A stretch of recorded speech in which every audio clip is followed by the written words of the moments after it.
guys, welcome back to my YouTube channel that is Swapna's Tutorial. So ನೀವೇನೇ ನನ್ನ ಚಾನಲ್ಗೆ subscribe ಆಗಿಲ್ಲ ಅಂದರೆ ಪ್ಲೀಸ್ ಸಬ್ಸ್ಕ್ರೈಬ್ ಆಗಿ ವಿಡಿಯೋಸ್ನ ಲೈಕ್ ಮಾಡಿ ಶೇರ್ ಮಾಡಿ ಹಾಗೆ ಕಮೆಂಟ್ ಮಾಡಿ. ಸೊ ಇವತ್ತು ನಾನು ಮಾಡ್ತಿರೋ ಸಬ್ಜೆಕ್ಟ್ ಯಾವುದು ಅಂದರೆ ಸೆಕೆಂಡ್ ಸೆಮ್ BComನ ಒಂದು HRM ಅನ್ನೋ ಒಂದು ಸಬ್ಜೆಕ್ಟ್ನ ಎಕ್ಸ್ಪ್ಲೈನ್ ಮಾಡ್ತಿದ್ದೀನಿ. ಅದರಲ್ಲಿ ಚಾಪ್ಟರ್ 4 ಬಂದುಬಿಟ್ಟು ಪರ್ಫಾರ್ಮೆನ್ಸ್ ಅಪ್ರೈಸಲ್ ಅಂತ ಹೇಳಿ ಈ ಒಂದು ಚಾಪ್ಟರ್ನ ಎಕ್ಸ್ಪ್ಲೈನ್ ಮಾಡ್ತಿದ್ದೀನಿ. ನನ್ನ ಪ್ರೀವಿಯಸ್ ವಿಡಿಯೋ ನೀವು ನೋಡೋದಾದರೆ ನಾನು ತುಂಬ ಟಾಪಿಕ್ಸ್ಗಳನ್ನ ಎಕ್ಸ್ಪ್ಲೈನ್ ಮಾಡಿದ್ದೆ ರಿಲೇಟೆಡ್ ಟು ಈ ಒಂದು ಸಬ್ಜೆಕ್ಟ್ ರಿಲೇಟೆಡು. ಯಾರೆಲ್ಲ ಆ ವಿಡಿಯೋಸ್ನ ನೋಡಿಲ್ವೋ ಒಂದು ಸತಿ ಆ ವಿಡಿಯೋಸ್ನ ನೋಡ್ಕೊಂಡು ಬಂದು ಈ ಒಂದು ವಿಡಿಯೋನ ನೋಡಿ, ಬಿಕಾಸ್ ನಿಮಗೆ ಕಂಟಿನ್ಯೂಷನ್ ಅನ್ನೋದು ಪ್ರಾಪರಾಗಿ ಸಿಗುತ್ತೆ ಅನ್ನೋ ಒಂದು ರೀಸನಿಂದ.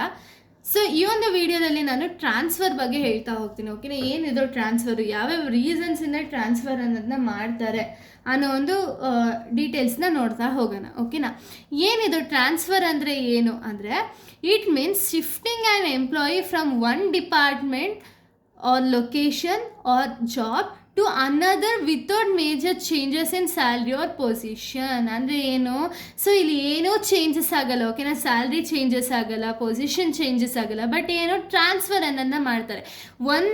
ಒಂದು ಕಂಪನಿಯಿಂದ ಇನ್ನೊಂದು ಕಂಪ್ನಿಗಾಗಿರಲಿ ಅಥವಾ ಒಂದು ಡಿಪಾರ್ಟ್ಮೆಂಟಿಂದ ಇನ್ನೊಂದು ಡಿಪಾರ್ಟ್ಮೆಂಟಲ್ಲಿರೋ, ಅಂದರೆ ಇವಾಗ ಈ ಒಂದು ಕಂಪ್ನಿ ಏನಿದೆಯಲ್ಲ ಎರಡು ಸೇಮ್ ಕಂಪ್ನಿನೇ, ಬಟ್ ಏನೋ ಇದು ಒಂದು ಕಡೆ ಲೊಕೇಟ್ ಆಗಿರುತ್ತೆ, ಒಂದು ಕಡೆ ಲೊಕೇಟ್ ಆಗಿರುತ್ತೆ. ಓಕೆನಾ, ಸೊ ಅಲ್ಲೇನು ಮಾಡ್ತಾರೆ, ಟ್ರಾನ್ಸ್ಫರ್ ಅನ್ನೋದನ್ನ ಮಾಡ್ತಾರೆ ಅಷ್ಟೇ. ಎಂಪ್ಲಾಯಿನ ಈ ಕಂಪ್ನಿಯಿಂದ ಈ ಕಂಪ್ನಿಗೆ ಹಾಕ್ತಾರೆ, ಬಟ್ ಏನು ಇವ್ರು ಈ ಕಂಪ್ನಿಲಿ ಮ್ಯಾನೇಜರ್ ಆಗಿದ್ರು ಅಂದರೆ ಈ ಕಂಪ್ನಿಲೂ ಕೂಡ ಮ್ಯಾನೇಜರೇ ಆಗೋದು. ಓಕೆನಾ, ಅದು ಬಿಟ್ಟು ಬೇರೆ ಏನು ಚೇಂಜಸ್ ಆಗಲ್ಲ. ಬಟ್ ಏನು ಲೈಕ್ ಜಾಬ್ ಅನ್ನೋದು ಬೇರೆ ಲೊಕೇಶನ್ಗೆ ಶಿಫ್ಟ್ ಆಗ್ಬೋದು, ಅಥವಾ ಬೇರೆ ಒಂದು ಲೊಕೇಶನ್ಗೋ ಅಥವಾ ಬೇರೆ ಒಂದು ಎಲ್ಲರೂ ಒಂದು ಕಡೆ ಶಿಫ್ಟ್ ಆಗ್ಬೋದು, ಬಟ್ ಏನು ಟ್ರಾನ್ಸ್ಫರ್ ಅನ್ನೋದನ್ನ ಮಾಡ್ತಾರೆ. ಅಲ್ಲಾದರೆ ಏನು ಚೇಂಜಸ್ ಅನ್ನೋದಾಗಲ್ಲ, ಪೊಸಿಷನಲ್ಲೂ ಚೇಂಜಸ್ ಆಗಲ್ಲ, ಸ್ಯಾಲ್ರಿಲೂ ಚೇಂಜಸ್ ಆಗಲ್ಲ, ಏನೂ ಆಗಲ್ಲ, ಬಟ್ ಟ್ರಾನ್ಸ್ಫರ್ ಅನ್ನೋದನ್ನ ಆಗುತ್ತಷ್ಟೇ. ಓಕೆನಾ, ಅಂದರೆ ಏನು ಒಂದು ಡಿಪಾರ್ಟ್ಮೆಂಟ್ ಲೊಕೇಶನ್ ಅಥವಾ ಜಾಬ್ ಅಂದರೆ ಸೇಮ್ ಪೊಸಿಷನಲ್ಲೇ ಇರ್ತಾರೆ, ಡಿಪಾರ್ಟ್ಮೆಂಟ್ಸಿಂದ ಒಂದು ಕಡೆಯಿಂದ ಇನ್ನೊಂದು ಕಡೆಗೆ ಶಿಫ್ಟ್ ಮಾಡ್ತಾರೆ ಅಷ್ಟೇ. ಓಕೆನಾ, ಅದನ್ನು ನಾವು ಟ್ರಾನ್ಸ್ಫರ್ ಅಂತೀವಿ.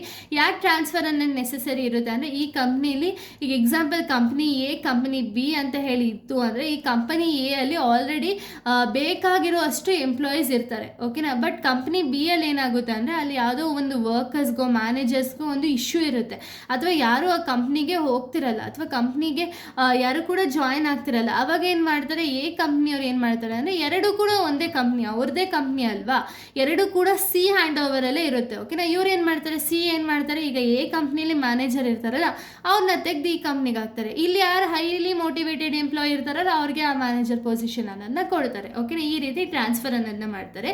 ಯಾಕೆ ಟ್ರಾನ್ಸ್ಫರ್ ಅನ್ನೋದನ್ನ ಮಾಡ್ತಾರೆ ಅಂದರೆ ಆರ್ಗನೈಸೇಷನಲ್ ರಿಕ್ವೈರ್ಮೆಂಟ್ಸ್. ನಾನು ಆಗಲೇ ಹೇಳ್ದಂಗೆ ಇವಾಗ ಈ ಒಂದು ಬಿ ಕಂಪ್ನಿಗೆ ಕಂಪಲ್ಸರಿ ಯಾರೋ ಒಬ್ಬರು ಬೇಕಾಗಿರುತ್ತೆ. ಸೊ ಅದಕ್ಕೆ ರಿಕ್ವೈರ್ಮೆಂಟ್ನ ಒಂದು ಪ್ರಾಪರಾಗಿ ಮ್ಯಾನೇಜ್ಮೆಂಟ್ ಮಾಡೋದಕ್ಕೆ ಈ ಸಿ ಕಂಪ್ನಿಯವರೇ ಮತ್ತೆ ಅವರ ಒಂದು ಕಂಪ್ನಿಯಿಂದನೇ ಈ ಕಂಪ್ನಿಗೆ ಕಳಿಸ್ತಾರೆ. ಓಕೆನಾ, ನೆಕ್ಸ್ಟ್ ಎಂಪ್ಲಾಯಿ ಕನ್ವೀನಿಯನ್ಸ್ ಅಂದರೆ ಏನು, ಇವಾಗ ಎಂಪ್ಲಾಯಿ ಇವಾಗ ಅವ್ರ ಮನೆ ಇದ್ದಿದ್ದು ಒಂದು ಎಕ್ಸಾಂಪಲ್ ನಾಗರ್ಬಾವಿಲಿ ಅವ್ರ ಮನೆ ಇತ್ತು ಅಂದ್ಕೊಳ್ಳಿ, ಇವ್ರೇನು ಮಾಡಿದ್ರು ಅಂದರೆ ಯಶವಂತಪುರಕ್ಕೆ ಶಿಫ್ಟ್ ಆದರು. ಓಕೆನಾ, ಅವಾಗ ಏನಾಗುತ್ತೆ, ಯಶವಂತಪುರದಲ್ಲೂ ಕೂಡ ಅವ್ರು ಮಾಡ್ತಿರೋವಂಥ ಕೆಲಸದ್ದೇನೆ ಒಂದು ಬ್ರಾಂಚ್ ಇರುತ್ತೆ. ಅಂದರೆ ಇವ್ರು ಅಕಸ್ಮಾತ್ ಇವರ ಒಂದು ಕನ್ವೀನಿಯನ್ಸ್ ಬೇಸಿಸ್ ಮೇಲೆ ಒಂದು ರಿಕ್ವೆಸ್ಟ್ಮೆಂಟ್ ಮಾಡೋದಕ್ಕೋ ಇಲ್ವಾ ಏನೋ ಒಂದು ಕಡೆ ಅವರು ಅದೇ ಕಂಪ್ನಿಗೆ ಜಾಯ್ನ್ ಆಗ್ಬೋದು. ಯಾಕೆ, ಅವ್ರ ಕನ್ವೀನಿಯನ್ಸ್, ಯಾಕೆ ಅವ್ರ ಮನೆಗೆ ಹತ್ರ ಆಗುತ್ತೆ ಅನ್ನೋ ಒಂದು ರೀಸನಿಂದ. ಓಕೆನಾ, ಸೊ ಇದು employee convenience. Next correcting wrong placement ಅಂದರೆ ಏನು, employees are shifted to suitable jobs ಅಂದರೆ ಏನು, ಇವಾಗ ಆಲ್ರೆಡಿ ಎಂಪ್ಲಾಯೀಸ್ಗೆ ಯಾವುದೋ ಒಂದು ಜಾಬ್ನ ಕೊಟ್ಟಿರ್ತಾರೆ. ಓಕೆನಾ, ಬಟ್ ಏನು ಅವ್ರಿಗೆ ಆ ರಿಕ್ವೈರ್ಮೆಂಟ್ ಇರಲ್ಲ ಅಥವಾ ಅವರ ಒಂದು ಕ್ವಾಲಿಫಿಕೇಷನ್ಗೆ ಅದು ಮ್ಯಾಚ್ ಆಗಲ್ಲ. ಅವಾಗ ಏನು ಮಾಡ್ತಾರೆ, ರಾಂಗ್ ಪ್ಲೇಸ್ಮೆಂಟ್ ಆಗಿತ್ತು ಅಂದರೆ ಅದನ್ನು ಸರಿಪಡಿಸ್ಕೊಳ್ಳೋದಕ್ಕೆ ಶಿಫ್ಟ್ ಅಥವಾ ಟ್ರಾನ್ಸ್ಫರ್ ಅನ್ನೋದನ್ನ ಮಾಡ್ತಾರೆ. ಓಕೆನಾ, ಇನ್ನು ನೆಕ್ಸ್ಟ್ ರೀಸನ್ಸ್ನ ನಾವು ನೋಡೋದಾದರೆ, ಸೊ ನೋಡಿ ನೆಕ್ಸ್ಟ್ ಸ್ಕಿಲ್ ಡೆವಲಪ್ಮೆಂಟ್ ಅಂದರೆ ಏನು, ಟ್ರಾನ್ಸ್ಫರಿಂದ ಏನಾಗುತ್ತೆ ಅಂದರೆ ಸ್ಕಿಲ್ಸ್ ಅಥವಾ ನಾಲೆಜ್ ಅನ್ನೋದು ಇನ್ಕ್ರೀಸ್ ಆಗುತ್ತೆ ಅಲ್ವಾ. ಸೊ ನೆಕ್ಸ್ಟ್ ರೆಡ್ಯೂಸಿಂಗ್ ಕಾನ್ಫ್ಲಿಕ್ಟ್ಸ್ ಅಂದರೆ ಏನು, ಇವಾಗ ಎಂಪ್ಲಾಯಿ ಇಲ್ಲಿ ಅಂದರೆ ಎ ಕಂಪ್ನಿಲಿರೋ ಎಂಪ್ಲಾಯೀಸ್ ಏನಾದ್ರು ಜಾಸ್ತಿ ಕಾನ್ಫ್ಲಿಕ್ಟು ಅಥವಾ ಜಾಸ್ತಿ ಅವ್ರ ಮೇಲೆ ಮಿಸ್ಅಂಡರ್ಸ್ಟ್ಯಾಂಡಿಂಗ್ ಇತ್ತು ಅಂದರೆ ಸಿ ಅವರೇ ಅಲ್ವಾ ಇವೆರಡನ್ನೂ ಮ್ಯಾನೇಜ್ ಮಾಡೋದು, ಅವ್ರೇನು ಮಾಡ್ತಾರೆ ಅಂದರೆ ಅವ್ರನ್ನೇ ಬಿ ಕಂಪ್ನಿಗೆ ಟ್ರಾನ್ಸ್ಫರ್ ಮಾಡ್ತಾರೆ. ಅದರಿಂದ ಏನಾಗುತ್ತೆ, ಕಾನ್ಫ್ಲಿಕ್ಟ್ಸ್ ಅನ್ನೋದು ರೆಡ್ಯೂಸ್ ಆಗುತ್ತೆ. ನೆಕ್ಸ್ಟ್ ಫಿಲ್ಲಿಂಗ್ ವೇಕನ್ಸೀಸ್ ಅಂದರೆ ಏನು, ಇಲ್ಲಿ ಬಿ ಕಂಪ್ನಿಲಿ ವೇಕನ್ಸೀಸ್ ಇತ್ತು ಜಾಸ್ತಿ ಐತೆ, ಬಟ್ ಎ ಕಂಪ್ನಿಲಿ ನೆಸೆಸರಿಗಿಂತ ಜಾಸ್ತಿ ಎಂಪ್ಲಾಯೀಸ್ ಇದ್ದಾರೆ ಅಂದರೆ ಅವ್ರು ಟ್ರಾನ್ಸ್ಫರ್ ಅನ್ನೋದನ್ನ ಮಾಡ್ತಾರೆ. ಓಕೆನಾ, ನೆಕ್ಸ್ಟು ಬಿಸ್ನೆಸ್ ಬಿಸ್ನೆಸ್ ಎಕ್ಸ್ಪ್ಯಾಂಡ್ ಮಾಡೋದಕ್ಕೆ ಅಕಸ್ಮಾತ್ ಇವಾಗ ಸಿ ಕಂಪ್ನಿಯವರು ಬರೀ ಎ ಕಂಪ್ನಿನ ಅಂದರೆ ಎ ಕಂಪ್ನಿ ಅನ್ನೋದನ್ನ ಮಾತ್ರ ಸ್ಟಾರ್ಟ್ ಮಾಡಿರ್ತಾರೆ.